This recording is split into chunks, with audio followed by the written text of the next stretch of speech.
Absurdism वो philosophical theory है जो सजेस्ट करती है कि एग्जिस्टेंस इन जनरल एब्सर्ड है। ये इम्प्लाई करती है कि जो दुनिया है इट लैक्स ऑब्जेक्टिव मीनिंग और अ हायर पर्पस और telos in general, and it is not fully intelligible by reason. ये जो टर्म है absurd, it has a more specific sense in the context of absurdism. It refers to a conflict या फिर एक discrepancy दो चीज़ों के दरमियान, जैसे आप बात कर लो between rational man and an irrational universe, between intention and outcome, or between subjective assessment and objective worth. Some aspects of absurdism claim कि ये जो पूरी दुनिया है as a whole it is absurd, while other aspects or other accounts of it claim कि only some particular situations, people or phases in life are absurd. Absurdism as a whole closely associate की जाती है with the philosophy of Albert Camus, primarily उसकी किताब जो है The Myth of Sisyphus. Camus के अलावा भी काफ़ी राइटर्स हैं, काफ़ी थिंकर्स हैं जिनके कामों में you see this flair of absurdism, जैसे सोरेन कायरकेगार्ड हो गया और कुछ हद तक इमैनुअल कांट भी, जिसकी हम towards the end of the video बात करेंगे। कायरकेगार्ड की बात करते चलें तो कायरकेगार्ड के जो कंसेप्शन था ऑफ द अब्सर्ड वो काफ़ी लिंक्ड है to the concept of happiness, to the concept of regret and to the concept of the surrounding anxiety that goes along with our place in the world, and it plays an important role in Kierkegaard's analysis of the absurd. Kierkegaard की किताब the concept of anxiety के अंदर वो कहता है कि anxiety हमारी जो फ्रीडम की डिजीनेस है ना, वो है। Anxiety is the dizziness of our freedom. Anxiety is the realisation of the infinity of possibilities and to our own freedom of choice. Kierkegaard कहता है कि हमारे ह्यूमन एक्सपीरियंस के दो मेन कोर कंपोनेंट्स हैं, एक है फाइनाइट और दूसरा है इन्फिनिट। फाइनाइट बेसिकली आप कह लो हमारी रियलिटी है, हमारी रियलिटी है of our experience in the sense कि हमारे पास लिमिटेड टाइम है इस दुनिया में, और हमारे पास सिर्फ लिमिटेड टाइम है और we can only do certain limited things, हम सब कुछ नहीं कर सकते। और दूसरे हाथ पे जो इन्फिनिट है, ही सेज कि वो इसका कंप्लीट पोलर ऑपोजिट है। While it may be true कि our time here on earth is limited, we are confronted with the fact कि इन्फिनिट ऑप्शंस हैं, एंडलेस नंबर ऑफ पॉसिबिलिटीज़ हैं हमारे इस शॉर्ट टाइम के अंदर। We can do an infinite number of things, और ये इन्फिनिट नंबर ऑफ पॉसिबिलिटीज़ जो है, this is a cause for our anxiety, and this is what is linked to Kierkegaard's conception of the absurd. This dialectic between the finite and the infinite can create a lot of anxiety for some people. Many people lose themselves in the face of the infinite, which leads us to not become anything. वो इतनी tension लेते हैं, इतनी anxiety का शिकार होते हैं because of this constant tension of the infinite possibilities that can follow one's deliberate actions, कि वो कुछ करते ही नहीं है। They never take responsibility for anything, they never deliberately do anything, they let life come to them without approaching life itself, if you get what I mean. And ये जो despair होता है, you might think कि you can escape this by not grasping onto the infinite, by instead grasping onto the finite, लेकिन many people lose themselves in the finite as well. जो finite है, it can be equally daunting as well. अब Kierkegaard इसका जो हल निकालता है, वो Kierkegaard was a Lutheran Christian, तो वो इसका हल ये बताता है कि you should take this leap of faith towards Christianity, which calls the ultimate irrational experience but the most rational thing to do, which is kind of, आप कह लो, the quintessential subjective experience. उसके जर्नल्स में Kierkegaard लिखता है about the absurd. What is the absurd? It is, as may quite easily be seen, that I, a rational being, must act in a case where my reason, my powers of reflection tell me you can just as well do the one thing as the other. That is to say, where my reason and reflection say you cannot act, and yet here is where I have to act. The absurd, or to act by virtue of the absurd, is to act upon faith. I must act, but reflection has closed the road, so I take one of the possibilities and say, this is what I do. I cannot do otherwise because I am brought to a standstill by my powers of reflection. Kierkegaard की किताब fair and trembling के अंदर वो बात करता है about the biblical account of Abraham and God, and how God told Abraham that he had to sacrifice his son Isaac.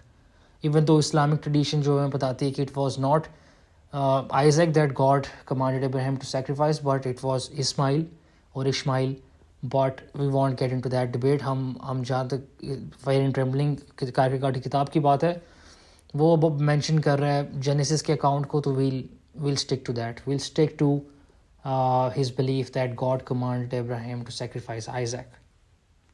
So as the story goes, Abraham sacrifice करने ही लगता है Isaac को कि एक angel appears and prevents Abraham from completing that action, और a ram is presented instead to sacrifice instead of Isaac. Now Kierkegaard जो बताना चाह रहा है, Kierkegaard कहना चाह रहा है कि there was nothing rational or intelligible through which Abraham को पूरा यकीन था कि हाँ मुझे आइजैक वापस मिलेगा, या फिर हाँ खुदा बीच में कहीं पे रोक लेगा, या फिर जो मैं रिनाउंस कर रहा हूँ, जो मैं सेक्रीफाइस करने जा रहा हूँ, मुझे ये या फिर इससे बेहतर रियलिटी मिलेगी.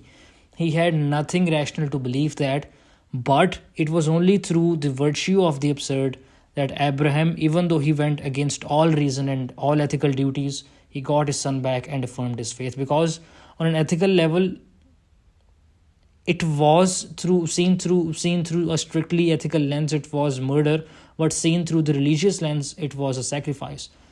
कोई भी ethical perspective ये allow नहीं करता कि you kill your own son, or you sacrifice your own son, or you kill anyone for that matter. So seen through that lens specifically, it was murder, and it was a test as well for a father to see their child die and to kill themselves with their own hands.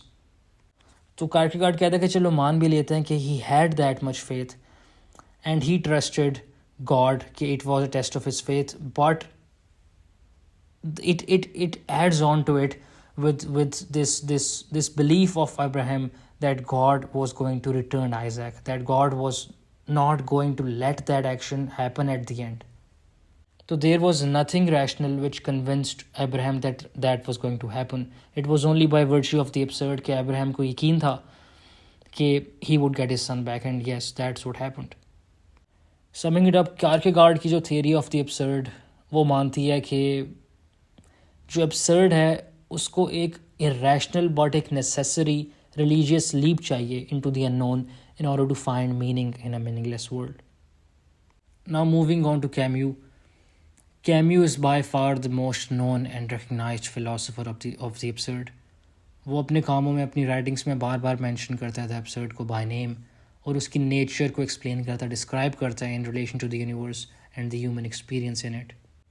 Cameo कहता है कि एक चीज़ है जो आप चाहते हो from the universe, but दूसरी चीज़ है जो आप फाइंड करते हो. You want meaning, you want to find order, but you do not find any meaning, you only find chaos in the universe. The universe does not give you objective meaning or objective telos or objective purpose, higher purpose in life. You seek some kind of inherent value in meaning in life, while at the same time being unable to establish either of those in any kind of concrete or definite sense. Cameo deny नहीं कर रहा कि लोग जो हैं वो meaning search करते हैं अपनी ज़िंदगी में, लेकिन वो ये कह रहा है कि एक फंडामेंटल इम्पॉसिबिलिटी है for meaning to be definitively established. वो लिखता है अपनी किताब in the myth of Sisyphus के अंदर, If I see a man armed only with a sword attack a group of machine guns, I shall consider his act to be absurd.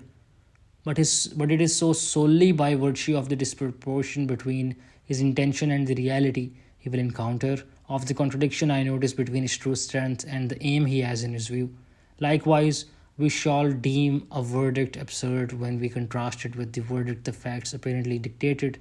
And similarly, a demonstration by the absurd is achieved by comparing the consequences of such a reasoning with the logical reality one wants to set up. In all these cases, from the simplest to the most complex, the magnitude of the absurdity will be in direct ratio to the distance between the two terms of my comparison. There are absurd marriages, challenges, silences, wars, and even peace treaties. For each of them, the absurdity springs from a comparison. I am thus justified in saying that the feeling of absurdity does not spring from the mere scrutiny of a fact or an impression, but that it bursts from the comparison between a bare fact and a certain reality, between an action and the world that transcends it. वो मिसाल देता है of a man जिसके पास एक sword है सिर्फ और वो अटैक कर रहा है एक ग्रुप ऑफ पीपल को जिनके पास मशीन गन्स हैं. And this is perfectly analogous to the pursuit of meaning in his philosophy. Attacking a group that is well armed is not itself absurd, लेकिन वो सिर्फ तभी absurd है जब आप खुद वेल आर्म्ड नहीं हो, rendering your attack futile and absurd. इसी तरह जब एक इंसान परस्यू करता है मीनिंग या फिर ऑब्जेक्टिव मॉरल वैल्यूज़, तो ये absurd इसलिए है क्योंकि आप लैक करते हो वो कैपेसिटी या फिर वो ability to find either of these in a truly definitive way. Camus का जो एनालिसिस ऑफ द absurd वो सराउंड करता है गॉड को, रिलीजन को भी. ये मिसाल सॉर्ड वाली इसलिए देता है क्योंकि कैम्यू का मानना है कि हम जान नहीं सकते कि खुदा है नहीं है. ये जानना हमारी कैपेसिटी से बियॉन्ड है. We do not have the ability to comprehend either the existence of God और the non existence of God. तो ना ही आप गॉड की एग्जिस्टेंस को प्रूव कर सकते हो, ना ही कंक्लूसिवली डिसप्रूव कर सकते हो. तो क्योंकि आप खुदा की एग्जिस्टेंस को ही प्रूव या डिसप्रूव नहीं कर सकते, तो आप ये भी फाइंड आउट नहीं कर सकते कि ऑब्जेक्टिव मीनिंग टू लाइफ है या नहीं है. क्योंकि इफ़ गॉड एग्जिस्ट्स तो there is objective meaning to life which would be perhaps कि फाइंड गॉड, वर्शिप गॉड, वो सारा आफ्टर लाइफ वाला concept. But if god doesn't exist तो ये सारा भी नहीं होगा. There will not be no objective meaning to life. और क्योंकि खुदा की एग्जिस्टेंस या नॉन एग्जिस्टेंस को ही जानना आपकी एबिलिटीज़ को ट्रांसेंड करती है वो चीज़, तो आप नहीं जान सकते कि लाइफ में इनहेरेंटली मीनिंग है या नहीं मीनिंग. तो ये इसको एब्सर्ड बोलता है कैम्यू. वो कहता है कि आप जब निकलते हो दुनिया में और आप देखते हो कि अच्छा आप ढूंढ तो मीनिंग रहे हो, लेकिन आपको वो मीनिंग मिलेगा नहीं कंक्लूसिवली, ऑब्जेक्टिवली, क्योंकि ये तलाश करना और ये कंक्लूसिवली फाइंड आउट करना हमारी कैपेबिलिटीज़ को एक्सीड करता है. तो ये जो कन्फ्रंटेशन है of the man with the inherent meaninglessness of life, इसको कैम्यू एब्सर्ड बोलता है.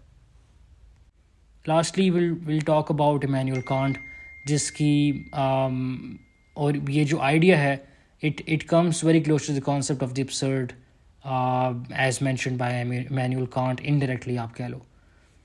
Kant distinguish करता है between phenomena and neomena. This distinction refers to the gap between how things appear to us and what they are like in themselves. For example, according to Kant, space और time जो हैं वो dimensions हैं which belong to the realm of phenomena, since this is how sensory impressions are organized by the mind, but they may not be found on the level of neomena. The concept of the absurd corresponds to the thesis that there is such a gap and human limitations may limit the mind from ever truly grasping reality. That is, that reality in this sense remains absurd to the mind.